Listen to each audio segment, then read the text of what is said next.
primeros espadas, sí. Pues arrancamos. Teníamos muchas cosas que comentar, pero quiero arrancar con un poco cómo está la situación actual. Esta semana hemos tenido FED, ya dicen que podría ser un farol, parece que el mercado no se termina de creer que todavía quedan más subidas de tipos de interés, pero aún así la FED salió, dio un pronóstico del 5,6% de tasa terminal, mantener más alto en 2024 y 2025, pese a que el dot plot nunca ha acertado. Eso es algo extraordinario también, no sé si tenéis algo que comentar al respecto. Y mientras tanto, unos intereses de los bonos que marcan máximos de 16 años. ¿Qué opináis de todo esto? No sé si te quieres lanzar a arrancar, Rodrigo. Bueno, en mi opinión, yo sigo en un escenario bajista de tipos de interés, creo que estamos llegando a la tasa terminal máxima. De hecho, bueno, he comentado siempre más o menos que mi objetivo, a dónde creo que van a ir los tipos de interés, al 5,5-6%, y luego van a caer en picado. De hecho, estamos viendo como hay una gran contracción del crédito del sector bancario, están llegando los anuncios. Este petróleo a $90, pienso que va a ser ya casi la puntilla, como la aguja que va a pinchar como la burbuja, ¿no? No es que diga que haya una burbuja, sino que va a pinchar la economía, y desde aquí vamos a ir a un escenario difícil. Las noticias que llegan de China son muy complicadas y, de hecho, los PMI alemanes acaban de rebotar, pero la industria europea no está bien, y de aquí yo creo que vemos un escenario bajista para las bolsas, porque va a ser muy difícil justificar los beneficios, va a ser muy difícil justificar las cotizaciones con los beneficios que va a haber en el futuro. Hablábamos justamente de esto, ¿no? Que ya podemos coger un bono, cerrar un bono a 10 años, sí, a una rentabilidad del 4,5% aproximadamente, y asegurar esa rentabilidad cuando el SP500 en realidad sí, obviamente puedes obtener mucha más rentabilidad, que es lo normal, pero no te la asegura. No sé, José, también que estáis viendo desde Trading Pro, en relación también con esto que dice Rodrigo, que dice que va a ser el petróleo $90 la aguja que pinche la burbuja. ¿Opináis lo mismo? Sí, de hecho los dos factores clave, bonos y petróleo, ¿no? Bonos, que es el gran driver desde mi punto de vista, muchísima tensión y bueno, pues sabemos que en este clima es muy complicado pues ver un entorno sostenible o alcista en bolsas. Es verdad que podemos ver pues ciertos repuntes en el corto plazo, sabemos que pues, el mercado es muy esquizofrénico, ¿no?, en el día a día, pero yo veo un entorno no pesimista, pero difícil, insisto, para ver tendencias seculares, ¿no? No olvidemos que además el mercado de bonos con esta tensión, aparte de poder generar agujeros en los bancos, es la sangre del mercado de financiación. Sabemos que hoy en día los préstamos son todos colateralizados, el colateral más demandado es el bono, por tanto volatilidad en este mercado pues hace mucho daño, ¿no? Y como comentaba Rodrigo, el petróleo en tornos de 90, el uranio en tornos de 70, la energía, que es el input más importante y permea muchísimo en la inflación, tanto mayorista como de consumo. Clima muy complicado, muy difícil, ¿no? Otra cosa es que, esto es verdad, que el gobierno estadounidense quizá esté intentando maquillar la situación económica con un gasto público brutal, feroz, injustificado desde mi punto de vista, y por ejemplo agregados como el PIB, pues los puede maquillar. Estados Unidos crece al 2%, pero cuidado, ¿qué hipoteca futura estás dejando?, ¿no? Esa es la gran cuestión que pocos se lo plantean, ¿no? Entonces, cuidado con estas medias fotografías, como dice pues uno de los economistas que más me gusta, Henry Hadley, miremos las segundas derivadas, ¿no? Estamos viendo quizá una realidad más optimista, pero debajo de la alfombra hay problemas muy gordos y se está viendo el sector privado que está muy castigado, las quiebras empresariales llegando a, pues no sé si a niveles récords, pero a máximos, cerca de los niveles 2007, año previo a la gran crisis financiera. Por lo tanto, situación muy complicada y, desde mi punto de vista, clima muy difícil para ver optimismo en bolsas a medio plazo. Comentas, de hecho, hipotecas que hasta ahora la mayoría de estadounidenses las tenían fijadas al 3-4%, pero claro, todas estas nuevas que empiezan a salir al 7-7,5%, más la refinanciación, que de hecho esta última semana veíamos dispararse la refinanciación ya de hipotecas. Gustavo, tú nos has hablado varias veces que el sector inmobiliario en general debería empezar a sufrir, y también con respecto a esto, nos decías, petróleo hace tiempo, rebote. ¿A partir de aquí se puede mantener o, como dice Rodrigo, puede ser pinchazo y entonces empieza la deflación? Bueno, Rodrigo es que apuesta por una crisis de confianza, ¿no? Y por tanto una deflación, una demanda masiva de liquidez, ¿no? Yo creo que ese escenario tiene sentido, pero más a largo plazo.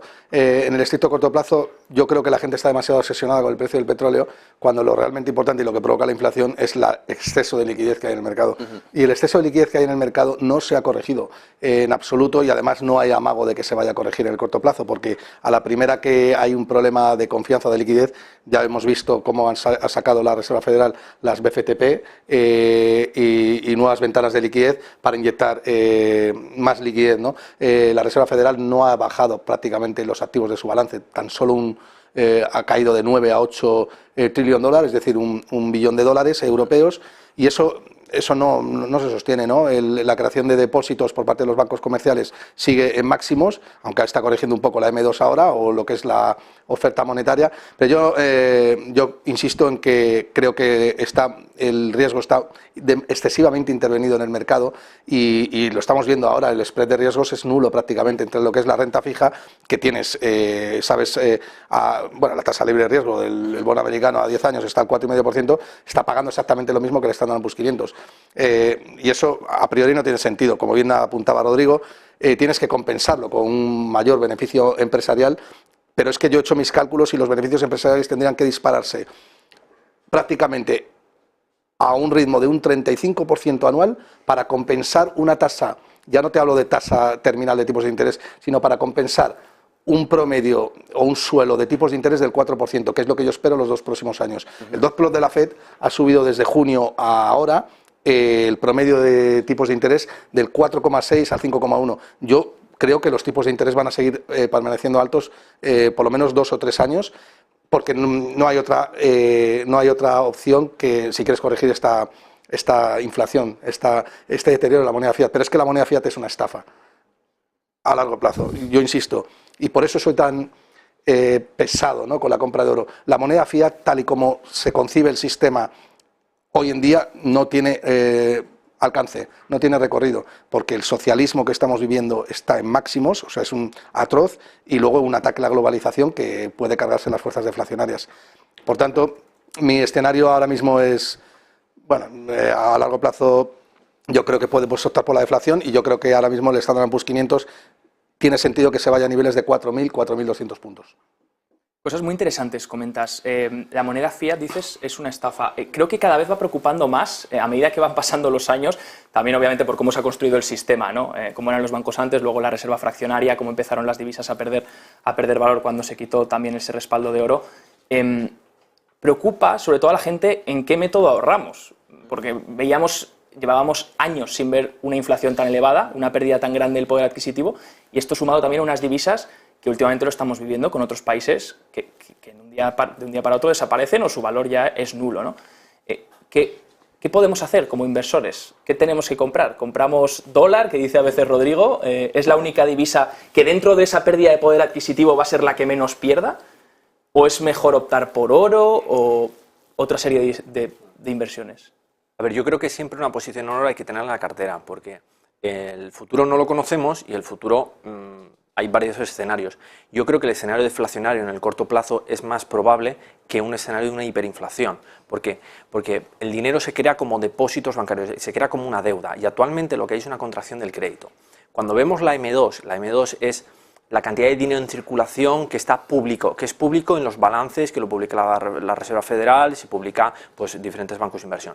Pero luego está la M3, la M4, que son dinero que es una especie de dinero que está oculto dentro del shadow banking, que es la banca en la sombra, y eso es un dinero que está fuera del microscopio de la mayoría de los bancos de inversión. De hecho, la M3 se dejó de medir ya casi en los años 80. Hicieron intentos de medirla, pero no se sabe cuánto dinero hay en circulación. Por tanto, lo que podemos ver dentro del sistema financiero son como los destellos que salen del agujero negro. Entonces no podemos saber lo que está pasando, podemos ver las señales. Por eso, cuando se ve la M2, no, está reduciendo, está aumentando, no sabemos lo que está pasando. Entonces, en el corto plazo, en medio plazo, con la situación actual, para que se cree más dinero tiene que haber confianza, y los bancos tienen que estar dispuestos a aumentar el balance, es decir, tienen que estar dispuestos a coger deuda de alguien y coger esa deuda y hacerlo activo dentro de su balance. Entonces, si vemos que los bancos empiezan a expandir sus balances a una menor tasa, que si venía expandiéndose al 3, al 4%, y se empieza a expandir al 1%, eso ya va a complicar a muchísima gente devolver los préstamos. Entonces, al final vamos a ver a los estados emitiendo cada vez más deuda. ¿Para qué? Para rellenar los agujeros del queso gruyère que se está formando desde el 2008. Lo que hay es una falta de creación de dinero desde el 2008. No hay una inflación, no hay un excesivo de creación monetaria. Veníamos de unas tasas muy altas en los 2000, en los 90 con la globalización de China, y ahora lo que estamos viendo es una lenta decadencia, una lenta japonización de todo el sistema financiero, pero mundial. El sistema eurodólar está ranqueante, es lo mismo que le pasó a Japón. ¿Estamos condenados a que esto siga en bucle de por vida? Yo creo que salvo que haya un gran crecimiento y entre una nueva economía como China, vamos a ver una japonización, y lo que vamos a ver que los tipos de interés, que son el síntoma de esa economía, se van a comprimir a cero. Y cuando señalicen cero, van a señalizar deflación.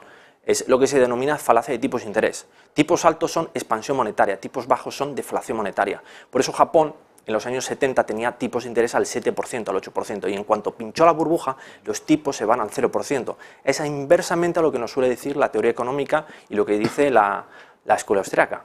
Bueno, pero yo, Rodrigo, quiero lanzar una lanza a favor de la escuela austríaca. La escuela austríaca también va en esa dirección, es decir, las QEs nacen al calor de la deflación que se produce a partir de la crisis del 2008, cuando no hay impulso económico, no hay confianza, y los bancos, el Banco Central necesita impulsar a los bancos comerciales, animar a los bancos comerciales a crear deuda, ¿no? Por tanto, es correcto el análisis que haces. Es cierto que los tipos de interés suben cuando hay expansión monetaria y caen cuando hay deflación o contracción monetaria. Sin embargo, yo creo que, yo difiero en un punto, ¿no? Yo creo que el dólar sigue siendo una deuda muy fuerte. El bono americano al 4,5% es muy atractivo. Y el eurodólar, el sistema eurodólar, también creo, igual que tú, que hace un poco de aguas, pero... para mí el euro no existe, para mí solamente existe el dólar, ¿no? Y además el dólar ha demostrado y sigue demostrando que es el pasivo o la deuda prime por excelencia, ¿no? Y lo estamos viendo. O sea, la gente habla de la desdolarización, que es una utopía y una estupidez. Yo creo que la gente que habla de la desdolarización o no sabe o forma parte de una secta, ¿no? Pero la realidad es que estamos viendo, ¿no?, que en épocas de inflación, en épocas de crisis de confianza, en épocas de desestabilidad económica, lo primero que hacen los inversores es comprar dólares. Y ahora mismo tenemos en máximos el dólar contra el yuan, en máximos de 16 años, y el índice del dólar vuelve a tirar, ¿no?, porque hay incertidumbre y aversión por el riesgo. Por tanto, yo soy muy pro dólar, y como Javi decía ahora, ¿y en qué podemos estar? Y por si falla el dólar, y es probable que falle a largo plazo, oro. Ya. Decías que la moneda fiat es una estafa. Cuidado, la moneda fiat en un entorno de dominancia fiscal. Ahí sí que cuando lo agarran los gobiernos, los políticos, es cuando se convierte en un fraude, claro, ¿no? En un entorno de dominancia monetaria, pues bueno, al fin y al cabo la moneda no vale para ahorrar, vale para transaccionar. Nadie ahorra en divisa, ¿no? Para eso tienes, a largo plazo tienes renta variable, activos reales como la vivienda, el oro, o incluso pasivos a plazo, ¿no? Pues hablamos de los bonos, que desde mi punto de vista, coincido contigo, Gustavo, ahora mismo el bono estadounidense, pues hombre, es muy atractivo, tanto para especulación, esperando una subida de precio que haya de rendimiento, como para esperar vencimiento y, bueno, agarrarte un 4,5, casi que está rozando, que cuidado, sin riesgo, pues es una rentabilidad que... Muchos lo desearían, lo desearían. Sin riesgo. Bueno, sin riesgo. Siempre y cuando llegues hasta vencimiento, ¿no? Lo digo porque tienes la inflación por encima del 4,5%, por lo cual ya estás incurriendo en un riesgo de... A ver cuánto va a durar la inflación en estos entornos, esa es otra, pero si lo coges a 10 años, tendremos una inflación promedio de 4, pues es muy complicado pensarlo, ¿no? Como dice Rodrigo, en el entorno de la tecnología pues, hace mucho efecto, no lo sé. Yo creo que es buen producto ahora para poner parte de la cartera y también para especulación, porque... Tú dices, Gustavo, que ves los tipos al 4% 2 años más.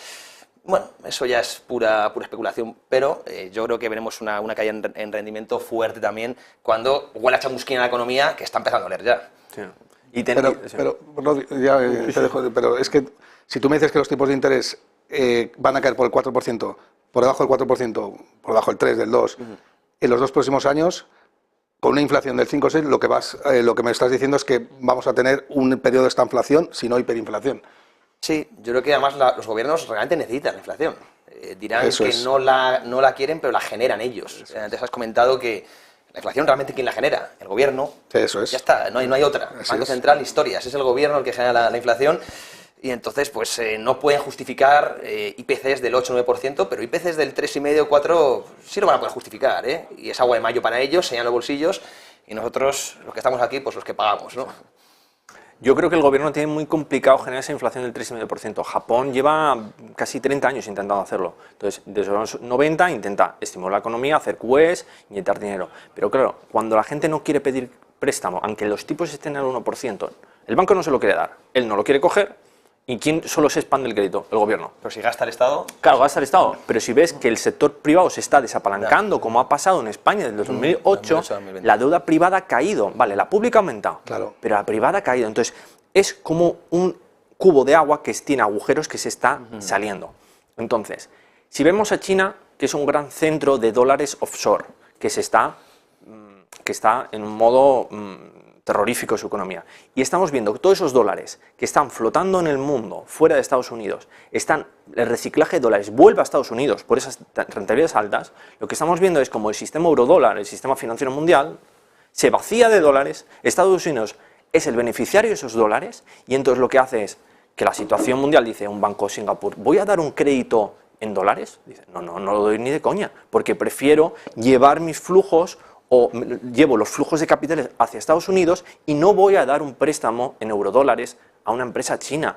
Si Evergrande, como una gran promotora china, tiene deuda denominada en dólares y no la puede pagar, ¿voy yo a un banco a expandir mi balance y aceptar esa deuda? No, entonces lo que estamos viendo es cómo hay una contracción del crédito mundial denominado en dólares, y eso no se puede ver porque son los balances del Shadow Banking mundial y precios altos del petróleo van a complicar muchísimo la situación financiera de muchísimas empresas.